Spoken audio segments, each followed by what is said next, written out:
So here's the deal. You love arts, not gonna lie. You feel like to save the world and destroy all evil. I want to be an artist. This is my ninja way. What's the link between saving the world, destroying all evil, and being an artist? Anyway, the result is the irritating resolution of the resolve of yours is reason. Result is unbreakable. But others, you get into art class, huh? For your entrance test, you will reproduce this in 1 hour 30 minutes with your brushes and only tones. No color required. Sir, I think I will need more time, like 4 hours? more like 4 months. And even with ganja in me, I'm still not gonna make it. Nah, bruh. What you talking about? This is so childishly easy. Everybody's done. Being this good should be illegal. God, that portrait was hard. I know, right? I tried drawing it for 2 months and still. 2 months? Dude, you're a hardworking fella. I tried yesterday, but it feels a bit off. Is it the eyes or? Seriously, next year I'm switching to English modern letters. This can happen. Monsters are everywhere. But are we all beasts? No. That's why I'm here. I want to teach you a pretty fun way of drawing portraits in a non-artist friendly manner that will make you feel proud about yourself. And that's essentially what I want to share with all of you non-artists and maybe with the artist who happens not to know this technique. The technique is known as the grid technique. You make a grid on a picture so as to be able to split the picture into small manageable blocks which one can draw based on skill level. That is, if you are an absolute trash at drawing, take your picture and add in a grid with many very small blocks so as to be able to successfully draw your portrait. But if you are good, use as less blocks as possible. A potato that, boots, or a computer. Access to internet so as to be able to download GIMP, free Photoshop, don't do piracy. A paper, a pencil, 2 pencils, an HB and a 2B pencil, that is one for light lines and one for more pronounced bolder lines, and a ruler of course, and perhaps an eraser too, and a drawable face. Not this one, not these couple of boys' faces, yes, this lady's face.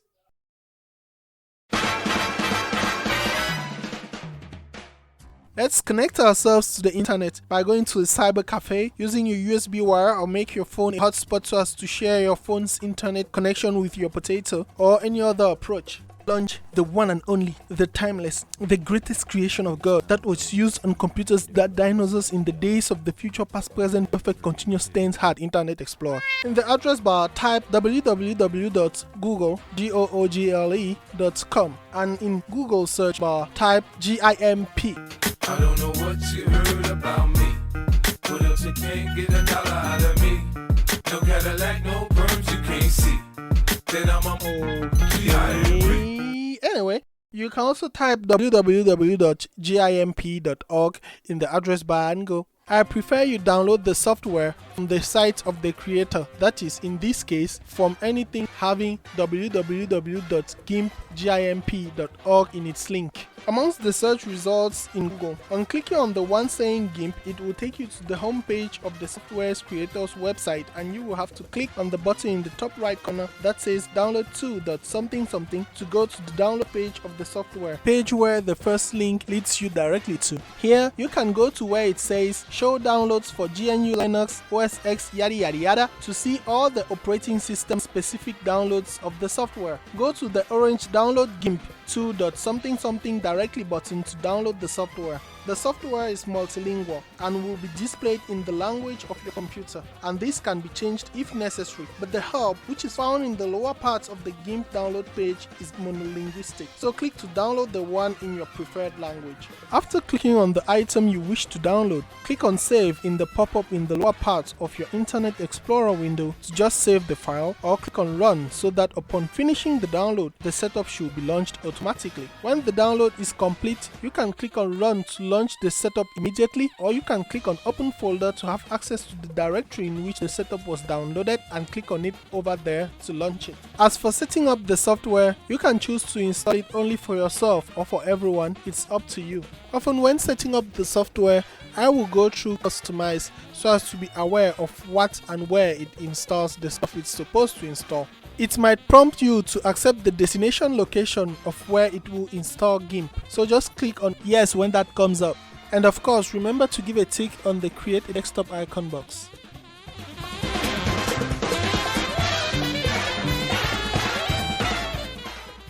GIMP installed, double-click on it to launch the software. Then go to File, choose New, and click on the template space to display a drop-down menu with file sizes, that is, the size of your image workspace, otherwise known as your canvas. Let's choose A4 by scrolling to A4 and clicking on it. You can choose your orientation, landscape or portrait based on the picture you want to draw by clicking on this button for portrait or this one for landscape. Then click on the plus sign to the left of advanced options to open up more options. I often don't play around with most of these options except with the fill with option right here. Through this option, you can decide what will be the fill color of the first layer of your image file. It can be the foreground color, which is this color, the background color, which is this color, or no color at all, that is transparency. And you know what? I love transparency. Then click on OK and there you go. Now let's bring in the picture. This can be done by going to File, then to Open as Layers. Locate your picture in your computer and double click on it or click once on it to select it before clicking on the Open button right here to open it in our image file as a new layer. We proceed like this so as to create an A4 image which we can print out later on if necessary. During the creation process of our image file, we choose transparency as the filling option of the base or first layer of our image file, which is the background layer. Thus, the first layer of our image file, the background layer,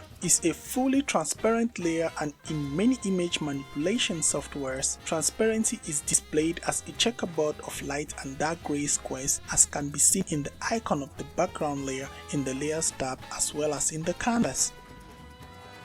Since this layer is transparent, we can generate our grid on it instead of creating our grid directly on the picture layer, so as to be able to have a grid which we can hide or make visible by clicking on the background layer's visibility switch, that is, the eye icon of that layer over here, thus creating a flexible image file. For this to happen, we have to put the background layer above our picture layer, so click on its little icon in the Layer tab to make it active, then click on the up arrow in the lower part of the Layer tab to make it move above our picture layer. Now click on your picture layer to make it active and go to the toolbox in the upper left corner of the GIMP window and click on the Scale tool. You can hover with your cursor above the tools to display a description of the tools. At times, you will have a single name for the visible tool icon in the toolbox, but in some cases, the tool description will display the name of the visible tool and a subsection that says also in group. Often, tools having this also in group thingy going on have a little triangle to their lower right, and in this case, they are known as tool groups as they have more than one tool under that tool icon. To have access to a tool in a tool group, click on the tool and hold your click.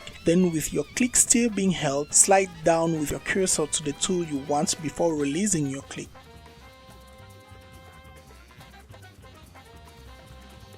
With the Scale tool active, click on our picture layer to display its scaling options. You can now resize your picture layer by increasing the values in the Scale tool dialog box that appeared in the upper right corner of your image display space. Or you can resize your image by using any of the 8 anchor points on the picture layer by clicking, holding your click and pulling in any direction. You will notice that when scaling this layer, the width and height of the image shall always be resized together. That is, pulling it up will not only increase the height of the picture layer, it will also make this layer larger. This is because the scaling of the height and width are linked, as can be seen through the chain symbol to the right of the width and height values in the Scale tool dialog box. Whenever you see this chain symbol, it denotes that two values are linked, and increasing one will cause a similar increase in the other and vice versa. You can click on it to unlink the values, and thus changing one value will leave the other unchanged. But we don't want this to happen, so click again on it to relink these two values and resize your picture layer. During scaling, the picture layer might go off the center of the canvas. It's a good idea to lower down the transparency of the picture layer, which we are scaling by going to its opacity slider in the Layer tab where it says opacity, and reducing its opacity or transparency by clicking and holding your click in the opacity slider and dragging it to the left to decrease the opacity. You can also change the opacity by clicking on the up and down arrows in the right corner of the opacity slider to increase or decrease the transparency of the picture layer. With the transparency of our picture layer reduced, we can go to the square thingy in the middle of our picture layer, click and hold our click on it, move it to any appropriate position before releasing our click. Then you hit the enter button on your keyboard or click on the scale button in the scale tool dialog box in the upper right corner of your image display space to accept the changes. But if you are not satisfied, click on the reset button in that scale tool dialog box up right and things should return to their previous state so as to let you redo your tweaks. When you are okay with your resized picture, remember to bump up the opacity of the picture layer back to 100%, and now let's add the grid. One more thing, I tend to say picture layer and canvas a lot, and in image manipulation softwares there exists a clear difference between the two. In our case, after resizing the picture layer, you will notice that the yellow lines that make up the limits of our picture layer go beyond the limits of our canvas. That implies that our layers might be bigger than our canvas. However, the size of our final output is determined by the size of the canvas regardless of how big the different layers within your image file might be. GIMP has three methods of adding a grid to a layer. One is to assist the GIMP user during the creative process and is a grid which isn't part of the final image. To see this grid, you should first go to View,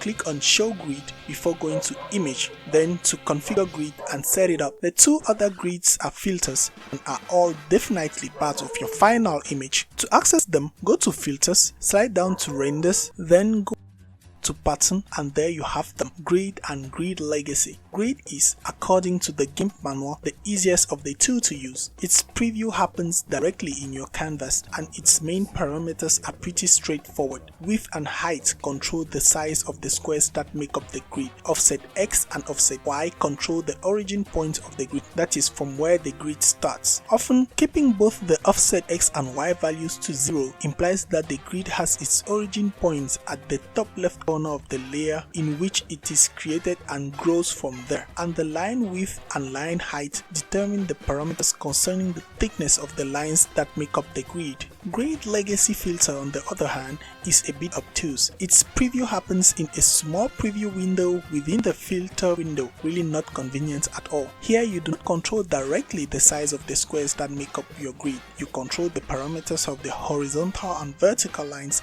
that make up your grid. Width controls the thickness of the lines, spacing controls the size of the space between lines, and offset controls the origins of the lines. One thing I still find difficult to understand is the intersection value and the offset of this intersection value. My brain just goes system error when I try to figure it out, and the fun thing about all this is there is an explanation of this in the GIMP manual and I still can't get it. Despite the quite obtuse nature of this filter, it has one thing which the grid filter doesn't have, which is flexible units of measurement. While the grid filter only allows us to input values using only pixels as unit of measurement, the Grid Legacy filter, on the other hand, by clicking in the drop-down menu box to the extreme left side of each of the rows, allows the user to use different units of measurement like inches, pixels, millimeters, centimeters to input values, and because of this we are going to use the Grid Legacy filter to add our grid, since later on we will need to retrace our grid on a blank sheet with our pencil and rulers, which often do not use pixels as their units of measurement but millimeters, centimeters and stuff. First, make the background layer active by clicking on its icon in the layer tab, then go to the filters, renders, patterns and choose your Grid Legacy filter by clicking on it. First, let's change the units of measurement to centimeters. Then let's have all the intersection values all set to 0, the offset values all set to 0 too. Then we can set the width of the lines to 0.1 centimeters and the spacing between lines to say 2 centimeters. And since the horizontal and vertical lines are all linked, a change in one will cause a symmetrical change in the other. This implies that changing the width of the horizontal lines to 0.1 centimeter will lead to a change in width of the vertical lines to 0.1 centimeter, and a change in the spacing of horizontal lines to 2 centimeters will cause a similar change in spacing of vertical lines to 2 centimeters too, thus leading to the creation of a grid with 2 centimeters by 2 centimeters. Hit enter on your keyboard keyboard or click on the OK button when you are done. We have to point out one thing at this point. The smaller and the more squares that make up the grid, the easier it shall be to draw the portrait. And the bigger and lesser in number the squares of the grid, the more difficult drawing the portrait shall be. So create your grid and create it wisely. Now let's save our GIMP image so as to flexibly tweak it later if necessary by going to File, then down to Save. Choose a location to save your GIMP image file, say the desktop. Click in the top bar where it says name to rename your file and click on the save button in the lower right or hit enter on your keyboard. Now let's export our picture in a format which can be opened with or without GIMP, thus making it easy for us to print our pictures anywhere. And we do this by going to File, then to Export. Choose the saving location, rename your file or your picture in the top naming space and add .png at the end of your file name if that is not already the case or if you deleted it. This is the file format of the picture and determines how the image is processed and what softwares can have access to it and modify it. On most systems, be it Windows, Android or iOS, .png, .jpeg and .gpg files are the most common file formats for pictures and can be opened anywhere and by almost any software. Thus, exporting them in this file format is just muy bien. Now click on the export button and in the new window that just opened, click again on the export button and boom. Now let's export another copy of our picture, this time around without the grid. First, click on the eye icon or the visibility switch of the transparent background layer to hide it. Then slide down to export as and proceed with the export as usual. This is the path to follow as from the second export onwards. Remember to change the name of the new picture you want to export by adding no grid, for example, at the end of the name of your picture and do your thing. The grid-free picture can come in handy if the grid lines hide some details in the picture and doesn't enable you to have a proper understanding of the picture. Now let's draw.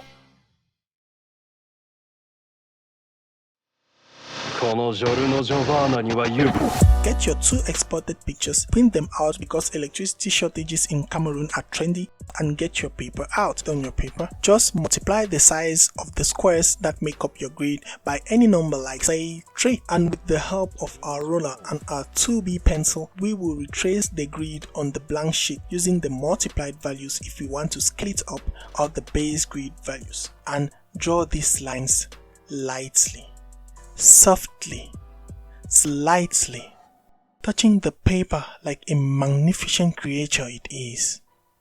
Because these grid lines should be barely visible since they are not the main focus of the portrait and should be erased when drawing is complete. With your grid all set on your paper, go on and draw one square at a time. Give yourself an hour or an hour 30 on a daily basis and draw one square after another. And of course, don't be in a haste. If you happen to be stuck because the grid squares are too big, go back to your image file and delete the grid on the transparent background layer in your GIMP image by going to Select, then slide down to All and hit Delete on your keyboard to delete the previous grid and make a new one. Or you can just straight up make a new one on that same layer, adding a new grid filter to the old one, perhaps a new grid filter with smaller squares too. Then you save, you export, you know the drill. Anyway, take your time, draw step by step, square by square, and see the magic happen. You might not be an artist yet, but you have drawn your portrait and you can be proud. And personally, you might not believe in it, but everyone who can write can draw, because writing stems from drawing. It was wanted and off I go.